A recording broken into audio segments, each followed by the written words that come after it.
தாரம்னா மனைவி. பொருளாதாரம்னா என்னது? எக்கனாமி, பணம். இந்த பொருள் பிளஸ் தாரம்னா என்னது? பொருளாதாரம். தேவனுடைய ஒரு கனெக்ஷன்ல திருமணம் பண்றாருன்னா அந்த பொண்ணுக்கு எப்படி நான் நாளைக்கு செய்ய போறேன்னு இன்னைக்கு நீ கவலைப்படக்கூடாது. அது டிவைன் கனெக்ஷன்ல இருந்தே உங்க கையில வந்துடும். ஆண்டவர் செய்வார். ஹல்லேலூயா. ஒரு பொண்ணை திருமணம் பண்ண வேண்டியது உன் வேலை. அந்த பொண்ணுக்கு உண்டான எல்லா தேவைகளும், உனக்கு உண்டான பிள்ளைகளுக்கு உண்டான எல்லா ப்ரொவிஷனும் எங்கேருந்து வரும்?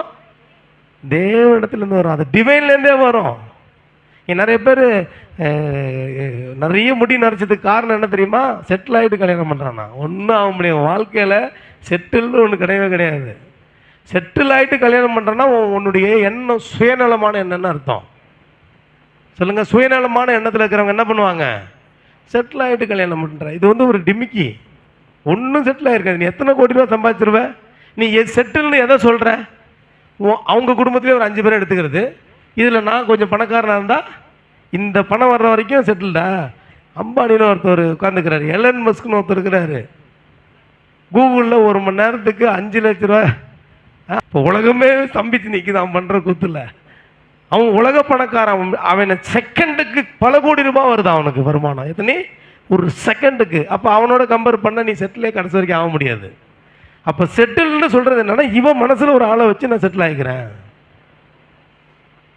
செட்டில்னு ஒன்றும் வாழ்க்கையில் கிடையாது. திருமணம் என்பது கடவுள் கொடுத்த ஒரு கிஃப்ட்டு. அந்த கிஃப்டில் என்ன பண்ணோம்? நீ போய் சேர்ந்துக்கிட்டீங்கன்னா பொருள் தாரம். நல்ல மனைவி அமைஞ்சதுன்னா பொருளாதாரம் சூப்பராக இருக்கும். சொல்லுங்கள், நல்ல மனைவி, ஒரு நல்ல கிறிஸ்தவ பிள்ளை, ஆண்டவர் பிள்ளை குடும்பத்தை கட்டிடுவா. ஹல்லேலூயா. குடும்பத்தை நீங்கள் தான் ஆர்கனைஸ் பண்ணணும், அட்மிட் பண்ணணும், நல்லா சம்பாதிக்கணும், நல்லா சம்பாதிக்க வைக்கணும். வீட்டுக்காரனை சம்பாதிக்க வச்சு அந்த பணத்தை சேஃப்டி பண்ணி வீட்டை கட்டிடலாம். ஒரு மனுஷனுக்கு பொருளாதாரம் பெருகுதுன்னா மனைவி நல்லா இருக்குன்னு அர்த்தம். ஹல்லேலூயா. மனைவியும் கணவனும் அடிச்சு மோதிட்டே இருந்தால் பொருளாதாரம் பெருகாது. பொருளாதாரம் மைனஸ் டிக்ரீஸ் ஆகிடும். கணவன் மனைவி இணைஞ்சிருந்தா பொருளாதாரம் இன்க்ரீஸ் ஆகும்.